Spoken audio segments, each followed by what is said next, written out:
Stand before the story night. Really stand before it. Forget the coffee mugs, the tote bags, the umbrellas. Forget the sanitization of this image into a harmless cultural lullaby. Look at the paint. It is not resting, it is writhing. The cypress tree in the foreground is not merely a plant, it is a black flame licking the sky, a funerary monument bridging the earth and the heavens. And the sky itself, it is not a static backdrop of stars, it is a roiling oceanic tempest of energy. It is a hallucination captured in oil. When we examine the specific rhythmic patterns of Van Gogh's brushwork, those undulating ribbons of yellow and blue that coil and snap like whips, we are not just looking at a stylistic choice, we are looking at a neurological event.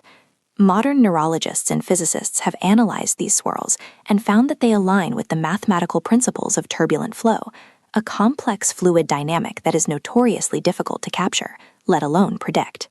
This specific visual signature appears most intensely in the works Van Gogh painted during his periods of extreme psychological distress. It suggests that what we interpret as style may actually be the visual manifestation of temporal lobe epilepsy, a condition where electrical storms in the brain alter perception, creating a sense of swaying, churning motion in the static world. But to truly understand the violence of his vision, we must look away from the stars and into the shadows. Contrast the vibrating electric ecstasy of his nature scenes with the suffocating reality of his immediate surroundings. Look at Corridor in the Asylum. Here, the vibrant blues and yellows die. The palette rots into muddy ochres, sulfurous greens, and claustrophobic grays. The perspective is aggressive, the hallway stretching out like an infinite, inescapable throat. There is no air here. While the stars outside vibrate with an almost terrifying connectivity to the cosmos, the interior world, the world of human containment, is dead, heavy, and silent. This dichotomy reveals the central tension of Van Gogh's existence in Saint-Rémy.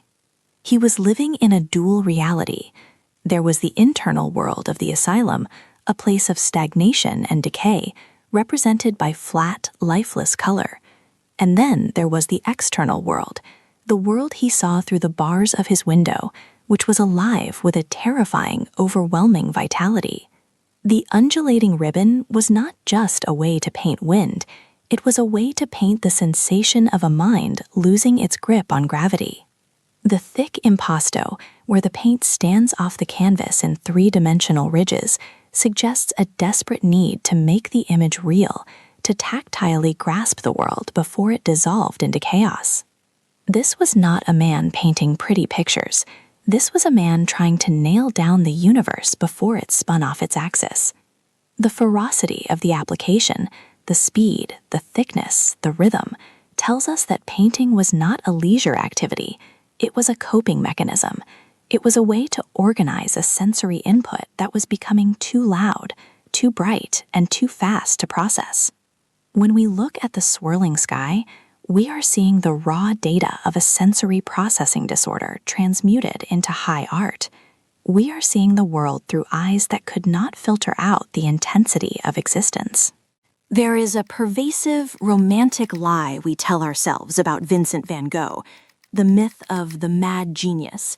We imagine him in a frenzy, eyes rolling, slashing at the canvas while in the grip of psychosis, the madness itself holding the brush.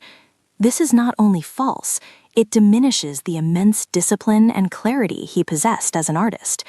The tragedy of Van Gogh's time at St. Paul de Mausole is not that he was constantly mad, but that he was painfully, lucidly sane for long stretches, living in terror of the next attack. He did not paint during his seizures or psychotic breaks. During those episodes, which could last for days or weeks, he was incapacitated, terrified, sometimes eating his own paints or drinking kerosene in a desperate attempt to end the suffering. He painted between the storms. Painting was his anchor. It was the only thing that proved to him that he was still Vincent, still a thinking, feeling human being, and not just a broken machine. In his letters to his brother Theo, we do not hear the ravings of a lunatic. We hear the calm, heartbroken voice of a man aware of his own disintegration. "I am trying to retain the thread," he wrote, a metaphor that is both heartbreakingly fragile and utilitarian. So, what was the monster that stalked him? Retrospective diagnosis is a tricky game, but the medical consensus has shifted away from simple schizophrenia.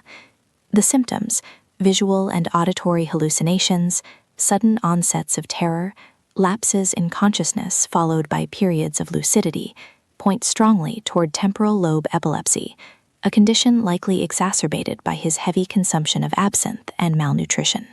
The thujone in absinthe is a known convulsant, which would have lowered his seizure threshold, turning a manageable neurological condition into a catastrophic one.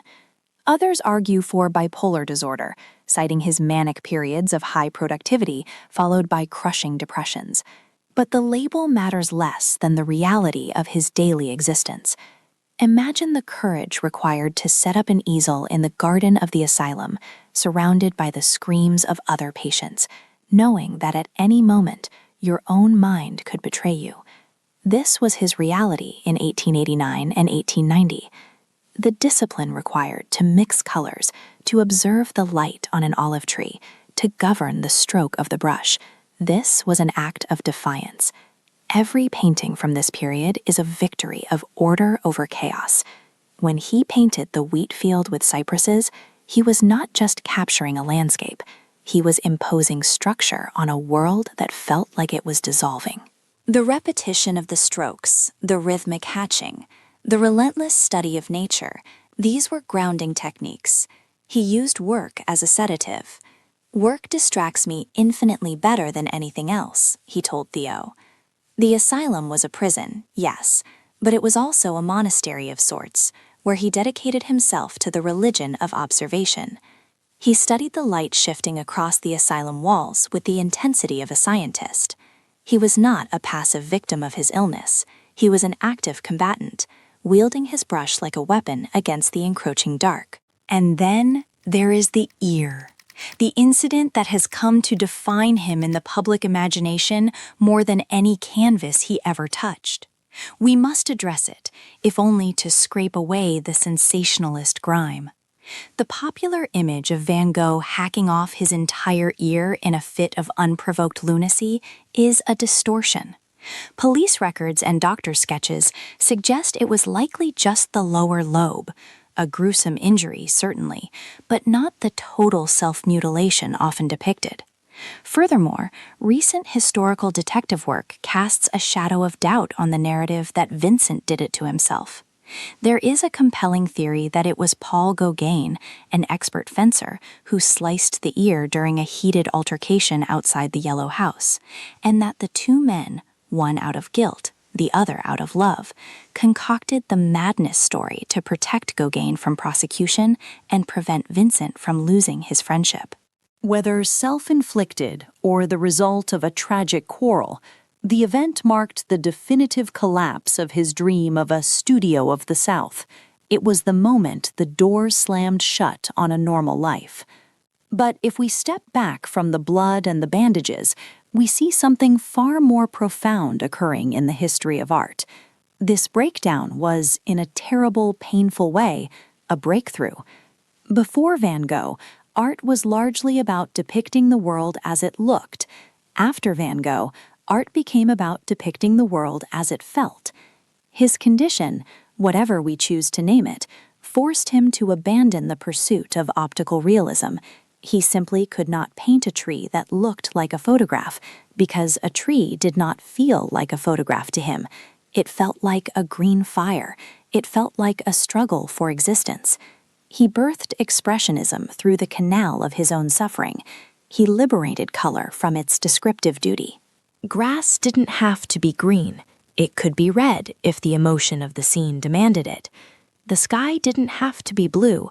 It could be a swirling violet vortex if that was the psychological reality of the moment. This is the true legacy of his madness.